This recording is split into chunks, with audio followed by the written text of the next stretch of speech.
So আমাদের আগের লেকচারে আমরা প্রাইসের সাথে টাইমের একটা খুব সুন্দর একটা কনসেপ্ট দেখেছিলাম, যেখানে আমরা সেশনস বা আমাদের যে টাইম জোন যেটা রয়েছে আমাদের ওয়ার্ল্ড ম্যাপের কান্ট্রি অনুযায়ী, সেই অনুযায়ী আমরা টাইম জোন অনুযায়ী ট্রেডিংটাকে একটা নতুন পার্সপেক্টিভে দেখেছিলাম, তাই না? নতুন পার্সপেক্টিভ বলতে কোন টাইম ফ্রেমে মার্কেটে কিরকম বিহেভিয়ার হয় আমরা অল্প স্বল্প জেনেছিলাম। এবং টাইম জোনটাকে আমরা চার ভাগে ভাগ করেছি, যেটাকে আমরা সেশনস বলেছি। আর কিছু ওভারল্যাপিং যে টাইম জোনস গুলো ছিল সেগুলোকে আমরা কিল জোনস বলেছি। কেন কিল জোনস বলেছি? কারণ ওই জোনগুলোতে ম্যাক্সিমাম ট্রেডার্স বা রিটেলার্স জয়েন হয় মার্কেটে, মার্কেটের মধ্যে একটা ভালো পরিমাণে ভলিউম আসে, আর সেই ভলিউমে মার্কেটে হয় স্টপ লস হিট এবং ভালো মুভমেন্ট ওই টাইম ফ্রেমে কিন্তু আসে। বাট আমাদের একটা প্রশ্ন রয়ে গেছিল যে আমরা ওটা শিখলাম কেন, ওটা আমাদের ইউজ কোথায়? আমরা ওটার ফার্স্ট ইউজ করব হচ্ছে আজকের লেকচারে, যেটা হচ্ছে আইসিটির একটা তৈরি করা আইকনিক থিং। সব থেকে আইকনিক থিং কেন বলা হচ্ছে? এই জিনিসটা আপনাকে একটা পার্সপেক্টিভ দেবে মার্কেটের মধ্যে টিকে থাকার। এবং এটা সবার থেকে কেন আলাদা বা এটাকে কেন ঘোস্ট অ্যালগরিদম বলা হয়, সেটারও কারণ আমরা আজকের লেকচারটাতে বুঝবেন। This is the most iconic lecture. এরপর যা লেকচারে আসবে প্রত্যেকটা জিনিস একটার থেকে একটা বেস্ট জিনিস ডেলিভার হবে। একজনের 30 বছরের এক্সপিরিয়েন্স একটা কত বড় কিছু ডেভেলপ করতে পারে তার এক্সাম্পল হচ্ছে এই অ্যালগোরিদম, যেটাকে বলা হচ্ছে আইপিডিএ, বা যেটাকে একটা উম, ব্যঙ্গাকৃত ভাষায় বলা যেতে পারে দ্য ঘোস্ট অ্যালগোরিদম। বা এর পুরো অ্যাকচুয়ালি এর পুরো টার্মটার মানে হচ্ছে ইন্টার ব্যাংক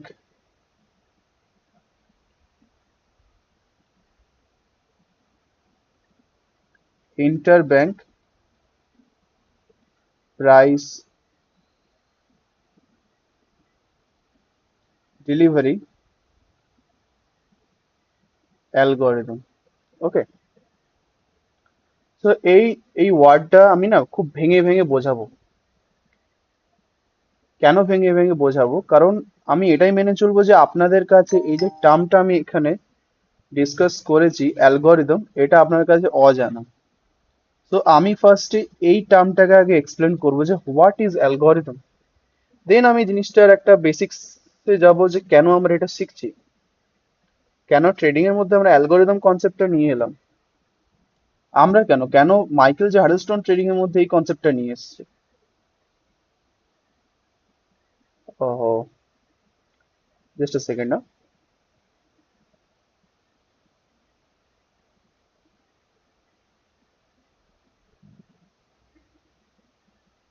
ওকে।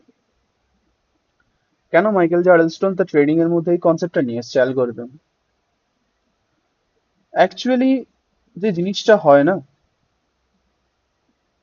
মার্কেটে অ্যাকচুয়ালি মার্কেট হচ্ছে একটা যুদ্ধক্ষেত্রের মতো।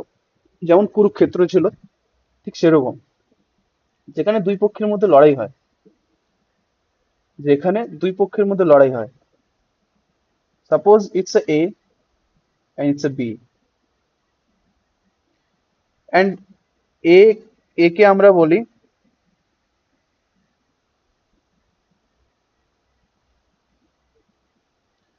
রিটেলার্স, আর বি কে আমরা বলি ব্যাংকস। লড়াইটা এরকম হয় যে ব্যাংকের কাছে capital is a very high. এটা আমি এসএমসির ফার্স্ট লেকচারেও বলেছিলাম, ক্যাপিটাল হাই থাকে। অ্যান্ড যেটা হয় আর কি যে মার্কেটের কন্ট্রোল এদের কাছে থাকে। রিটেলারদের কাছে ক্যাপিটালও লো থাকে, মার্কেটের কন্ট্রোলও কিন্তু লো থাকে। কন্ট্রোল অর্থাৎ লট সাইজও বলতে পারো, বিকজ লট সাইজ যার যত বেশি হবে তার কন্ট্রোল তত বেশি হবে। তো এই দুজনের মধ্যে কিন্তু একটা লড়াই হয়। ওকে। বাট ব্যাপারটা কি, রিটেলাররা কোনোদিন কিন্তু, যেহেতু রিটেলারদের কাছে মার্কেটের কন্ট্রোলও নেই, মার্কেটের তাদের কাছে ক্যাপিটালও কম, আমাদেরকে লড়তে হবে কি দিয়ে? ইন্টেলিজেন্স দিয়ে। আর ব্যাংকসরা লড়বে নিজেদের জাস্ট ক্যাপিটালের ওপরই, কিন্তু তারা কিন্তু লড়াইটা চালিয়ে যাবে। তো বুদ্ধি কাদের বেশি লাগাতে হবে? অবভিয়াসলি রিটেলারদের কিন্তু বুদ্ধি বেশি লাগাতে হবে। থাউজেন্ডস অফ অ্যালগোরিদম ছাড়া thousands of patterns, M pattern, W pattern, কেউ ইন্ডিকেটর শিখছে। বাট একটা ব্যাংকের কি এইসব জিনিসের দরকার হয়? ব্যাংকের কোনোদিনই কোনো ইন্ডিকেটরেরও দরকার হয় না। কোনোদিন কোনো ব্যাংকের কোনোদিন কোনো ইন্ডিকেটরেরও দরকার হয় না।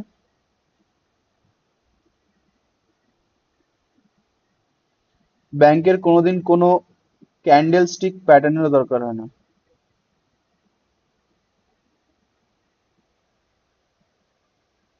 ব্যাংক কি করে, বা যারা বড় বড় যারা ইন্ডাস্ট্রিয়ালিস্ট, ক্যাপিটালিস্ট যারা বসে আছে, তারা কোনোদিন কম্পিউটারের সামনে বসে না। তারা কোনোদিন কম্পিউটারের সামনে বসে না। তাদের একটা না সিস্টেমে একটা প্রোগ্রাম সেভ করা থাকে। এবার আমি একটু ডিপে ঢুকছি ধীরে ধীরে, ঠিক আছে? আমাদের মতো তাদেরকে কিন্তু 24 আওয়ার্স কম্পিউটারের সামনে বসতে হয় না। কোন টাইমে কখন মার্কেটের মধ্যে রিটেলাররা এন্ট্রি নিচ্ছে ভলিউম বেসে, শুধু তাদের শুধু সেটা ক্যালকুলেট করতে হয়। এবং তাদের হায়ার করা অ্যাকাউন্টেন্টস থাকে। তাদের একটা কম্পিউটার আছে, বা তাদের একটা সিস্টেম আছে যেটার মধ্যে একটা প্রোগ্রাম রান করে। ফর এক্সাম্পল, আমাদের যে মোবাইল ফোন, আমরা যে অ্যাপস গুলো চালাই, দ্যাট ইজ এ সফটওয়্যার। আমরা মোবাইল ফোনে যে একটা অ্যাপ চালাই না, যেটাকে আমরা অ্যাপ, বা ফুল ফর্মে যেটাকে আমরা অ্যাপ্লিকেশন বলি, শর্ট ফর্মে সেটাকে আমরা অ্যাপ বলি। এই অ্যাপ্লিকেশনকে ভাঙলে এটা অ্যাকচুয়ালি একটা সফটওয়্যার। সফটওয়্যারকে যদি আরো ভালোভাবে বুঝতে যাও, তাহলে এটা অ্যাকচুয়ালি সফটওয়্যারকে আমরা বলি কি, এটা হচ্ছে একটা প্রোগ্রাম। আর এই প্রোগ্রামকে আরো যদি লো ফর্মে যদি ভাবি, এটা অ্যাকচুয়ালি হচ্ছে একটা অ্যালগোরিদম। এই জিনিসটা একটু বুঝতে হয়তো টাফ লাগবে, বাট আমি অনেক ইজি ভাবে বোঝাবো। কোনোদিন নিজেকে প্রশ্ন করে দেখেছো একটা মোবাইল ফোনের ভিতরে একটা অ্যাপ্লিকেশন কিভাবে তৈরি হয়? তুমি হোয়াটসঅ্যাপ ইউজ করছো, যেখানে তুমি ধরো ফর এক্সাম্পল মৈনাক বলে একটা ছেলে আছে, অ্যান্ড এখানে অনির্বাণ বলে একটা ছেলে আছে। অ্যান্ড মৈনাক অনির্বাণকে হাই লিখে পাঠাচ্ছে, অনির্বাণ মৈনাককে হ্যালো লিখে পাঠাচ্ছে। এটা আমরা একটা অ্যাপ্লিকেশনের মধ্যে করতে পারছি, কিভাবে সম্ভব? কিভাবে এটা একটা ডেভেলপার যে তৈরি করেছে কিভাবে তৈরি করলো? এই কোয়েশ্চেনটা জানতে গেলে আমাকে আগে কি বুঝতে হবে যে অ্যাকচুয়ালি এখানে কি জিনিসটা চলছে, কিভাবে এটা করছে। প্রশ্ন যদি করে দেখো তুমি, তাহলে উত্তর পাবে অ্যাকচুয়ালি এখানে দুটো ক্লায়েন্ট আছে, দুটো ডিভাইস আছে। যে ডিভাইসের মধ্যে যেমন আমাদের আহ, আগে হতো না যে টিভি কেবিল কানেকশন থাকতো আমাদের, কেবিলের থ্রু দিয়ে আমরা কি টিভি দেখতে পারতাম। এখন তো সেটটপ বক্স বা ধরো ডিজিটাল টিভি চলে এসেছে, এখন ইন্টারনেটের সময় স্যাটেলাইটের থ্রু দিয়ে আমরা সবকিছু অ্যাক্সেস করতে পারছি। আগে যখন কেবিলের থ্রু দিয়ে দেখতাম, একটা কানেকশন থাকতো। সেরকমই ইন্টারনেট কি করে, এই দুজনের মধ্যে একটা কানেকশন তৈরি করে, and দুজনের একে অপরের সাথে কি করে, কমিউনিকেট করে। কিরকম ভাবে, এবার ধীরে ধীরে নিজেকে প্রশ্ন করে কিরকম ভাবে কমিউনিকেট করে। নিশ্চয়ই এখানে কোনো একটা, এই সিস্টেমকে, এই সিস্টেম কি অ্যাকচুয়ালি এটা একটা রোবট, বা এটা একটা মেশিন। এটা হচ্ছে একটা মেশিন, এমসি মানে মেশিন, ঠিক আছে? এটা একটা মেশিন। এই মেশিনকে আমরা ইনস্ট্রাকশন দেওয়া আছে যে যদি এখানে ক্লায়েন্ট ওয়ান যদি এই মেশিনকে কিছু বলে, ক্লায়েন্ট ওয়ানের মেশিন যদি আমার ক্লায়েন্ট টু এর মেশিনকে কিছু বলে, তাহলে ক্লায়েন্ট টু এর মেশিন একে কিছু একটা কিছু রিপ্লাই দেবে। এইটা একটা ইনস্ট্রাকশন আমরা মেশিনসকে দিয়ে রেখেছি। তো এই টোটাল থিং, এই যে প্রসেস, এই যে টোটাল থিং, এটাকে বলা একটা সফটওয়্যার বা প্রোগ্রাম।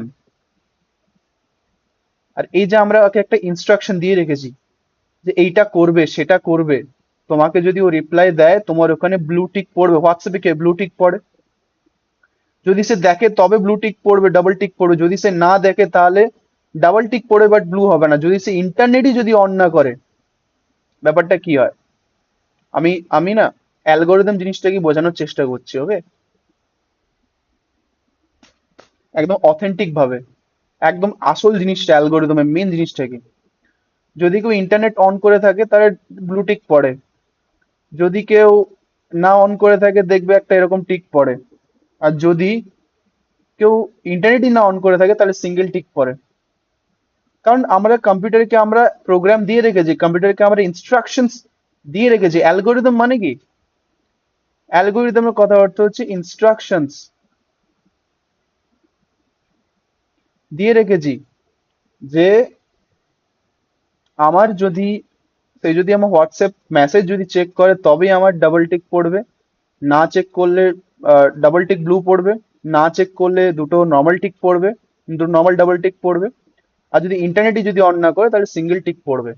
দিস ইজ কি, দিস ইজ হচ্ছে অ্যালগোরিদমস। যে টোটাল জিনিসটা না, এটা অ্যাকচুয়ালি হচ্ছে একটা কম্পিউটার ইঞ্জিনিয়ার, আমাদের কম্পিউটার ইঞ্জিনিয়ারিং এর মধ্যে এই জিনিসটা পড়ানো হয়ে থাকে।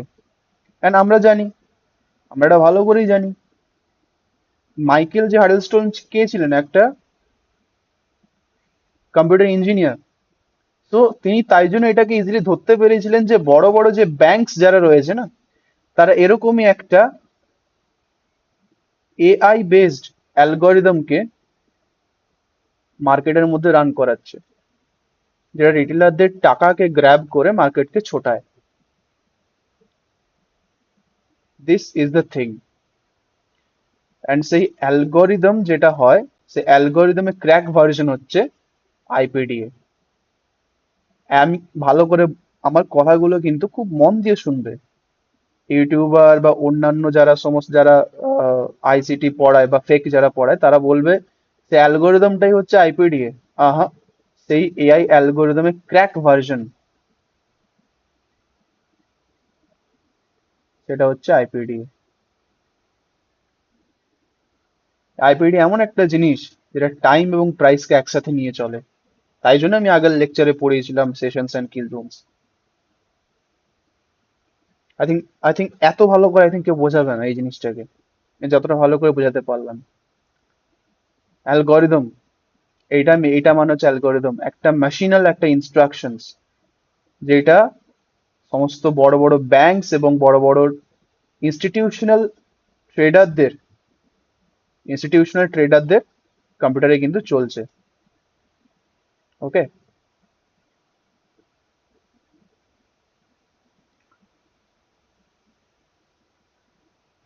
So okay fine.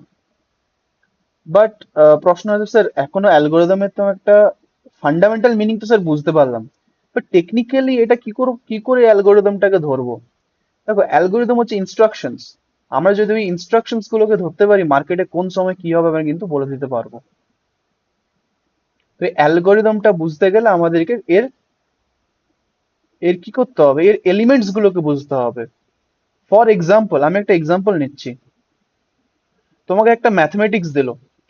সি, আমরা প্রত্যেকেই 11-12 পড়ে এসেছি, প্রত্যেকেই সায়েন্স ব্যাকগ্রাউন্ডের কাছাকাছি, আমি এটাই মেনে চলবো। এবং 11-12 আমরা, আচ্ছা 10-এরই কনসেপ্ট তোমাকে বলছি।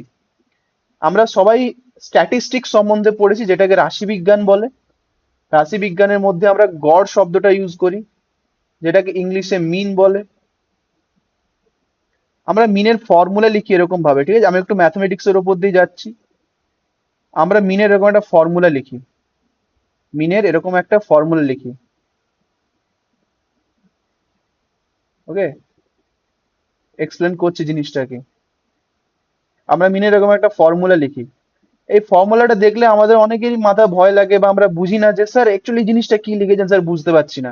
বাট এটাকে যদি ভেঙে ভেঙে বোঝাই, এটাকে যদি আমি ভেঙে ভেঙে এটাকে যদি আমি বোঝাই, যে সাপোজ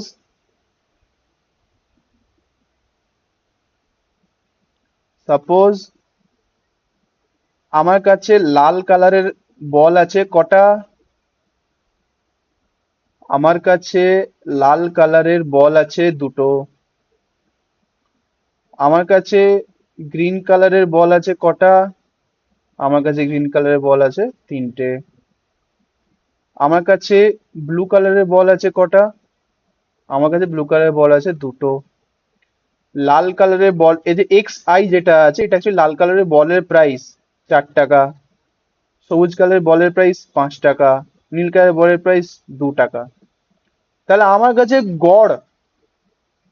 কাছে গড় কত টাকার বল আছে, আমি যদি এই কথাটা বলি, আমরা কি করব? আমরা 4 টাকার দুটো বল, 5 টাকার তিনটে বল, 2 টাকার দুটো বল, এগুলো কি করবো? যোগ করব। 4 2 8, প্লাস 5 3 15, 2 2 4, কত আসবে? 8 4 12, 5 2 7, 2 27। টোটাল কতগুলো তাহলে বল আসছে? টোটাল কতগুলো বল?